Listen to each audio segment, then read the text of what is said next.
지난 넉 달 동안 무슨 일을 겪었는지는 우리 모두가 다 알고 있습니다. 소회가 어떠신지 먼저 도올 선생님. 요번 이 사건은 아주 우리 역사의 저 그 깊은 구석의 이 문제들이 그냥 이렇게 노출돼서 이제 앞으로 우리가 좀 잘하면은 깨끗하게 우리 역사가 그 세탁된다 그럴까 그 완전 뒤바뀌는 진정한 어떤 의미에서 그 동학임 얘기하는 개벽의 시작이다 이렇게 느껴져요. 개벽의 시작이다. 예. 사람의 이제 생각도 바뀌고 가치관도 바뀌고 그렇게 되면 정말 우리나라가 자격 있는 1등 국가가 되지 않을까 저는 그런 기대에 살고 있습니다. 저하고 많이 다르시네요. 저는 지금 막 가까웠는데 이재명 의원께서는 어떠신가요? 뭐 저도 사실은 매우 책임 있는 자리에서 이번 군사 쿠데타 내란 상황을 맞았고요. 이제는 일단은 이제 윤석열에 대한 하면 그 결정난 상태에서 이제 대선이 치러지는데 뭔가 아직 해결됐다기보다는 말씀하신 것처럼 정말로 이렇게 큰 뭐 책임감이랄까 뭐 어깨를 뭐 짓누른다고 보통 하잖아요. 걱정. 사실 그런 게 많죠. 또 개인적으로 보면 아직 그 뭐라 그럴까요? 뭐 꿈속 같지는 않고 뭔가 만화 속 같은 느낌? 너무 황당무계하고요. 약간 비현실적으로 약간 느껴지고. 비현실적인 그런 느낌이 꽤 들기도 합니다. 도올 선생님이 굉장히 기대를 안고 지금 상황을 보고 계시다고 그래서 제가 여쭤봐야 될 것 같은데 저는 사실 약간 암담했거든요. 왜 암담했냐 하면 우리가 거시적으로는 민중이 역사의 주인이다. 이제 국민이 나라의 운명을 결정한다. 이렇게 또 뭐 정치를 하려고 국민이 합니다. 이런 말씀 평소에 하세요. 근데 그렇긴 한데 그래도 우리가 헌법에 따라서 대의민주주의 체제를 하고 있고 또 직업 관료제를 두고 있고 나라 운영과 관련된 문제를 일상적으로 다루는 사람들은 사회학자들이 파워 엘리트라고 말하는 그 사람들이잖아요. 네.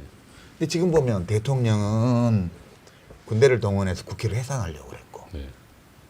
헌법재판소는 그 권한대행이 헌법 위반을 했는데도 중대하지 않아서 그냥 괜찮다고 얘기를 하고 또 권한대행들은 헌법을 무시하고 헌법재판소의 결정도 깔아뭉개면서 마음대로 하고 언론인들은 내란 세력한테 마이크 쥐어주고 군인들은 그 불법적인 지시를 시킨 대로 하고 경찰도 마찬가지고 네.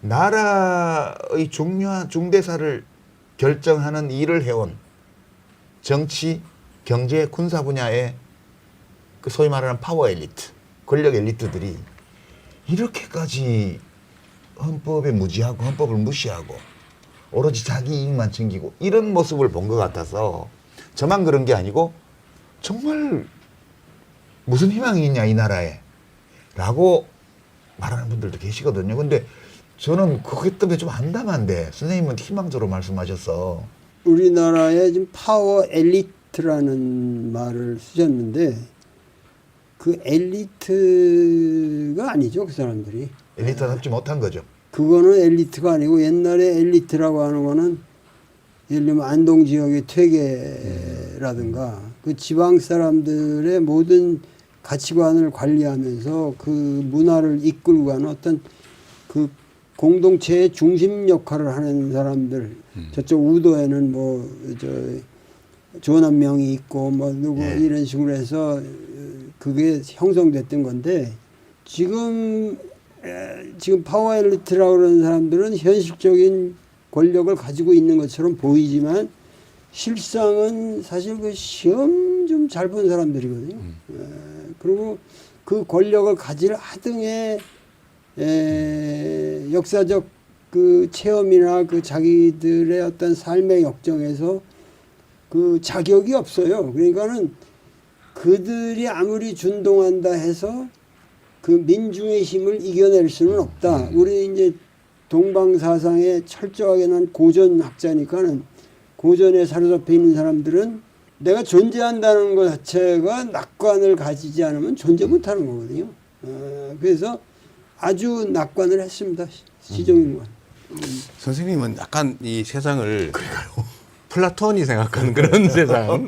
이데아를 향해서 가고 있어요. 예. 그런 세상이고 엘리트란 정말 이렇게 가치와 또는 품성, 역량을 가진 사람 이렇게 생각하는데 선생님의 분류에 의하면 이게 무기를 든 무례배, 현실적 힘은 가졌지만 결코 통치할 자질이 없는 그러니까 권력을 가진 무례배들이. 무례배 그 정도라고 생각하시면 그 표현이 엘리트는 아니다. 뭐 그런 말씀이신 것 같아요. 예, 그리고 공감이 가는 바가 있습니다. 민심의 파워를 결국은 그런 소수의 엘리트들의 장난으로는 이기지 못한다. 결국은 결국 진리가 승리한다라는 네. 그런 생각이 뭐 저 같은 사람한테는 확고하죠. 근데 저는 사실 그 관련해서요. 지금의 이런 상황을 저는 이런 얘기를 많이 했어요. 건강한 신체에 감염이 된 거예요. 예를 들면 이 병균에 의해서. 근데 이 얼마나 많이 침습할 거냐, 얼마만큼 건강을 해친 상태에서 이겨낼 거냐. 물론 못 이겨낼 수도 있어요. 극단적인 경우는. 그럼 나라가 망하죠. 망하는 거죠. 근데 우리 사회가 과연 건강한 신체인데 병에 감염이 됐다. 열 나겠죠. 힘들고 고통스러운 과정을 겪을 텐데 저는 이겨낼 거라고 생각했죠.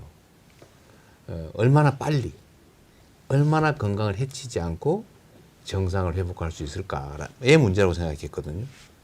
근데 생각보다는 제가 생각했던 것보다는 우리 사회가 훨씬 건강했던 것 같습니다. 면역력이 강하다. 네, 면역력, 저항력이 생각했던 것보다는 강한 것 같아요. 저는 사실 이 초기에 예를 들면 이제 계엄이 있기 이전에 사실 상당히 비관적으로 봤거든요. 언젠가는 우리가 이 상황을 극복은 할 텐데 엄청나게 많은 희생을 치른 다음에야 이겨낼 수 있을 것이다라고 생각했는데 우리 윤석열 대통령이 제가 생각한 것 이상으로 더 과격한 반응을 보인 거죠. 그리고 그 과격한 반응에 대해서 우리 국민들이, 대중들이 신속하게, 강력하게, 그것도 품격 있게 대응을 해서 결국은 이겨냈잖아요. 근데 그 바로 그 국회로 가시면서 차 안에서 네. 방송하신 거 그게 결정타 같아요, 사실은. 근데 김혜경 여사가 훌쩍거린 거 맞아요? 옆에 훌쩍거리는 소리? 맞습니다.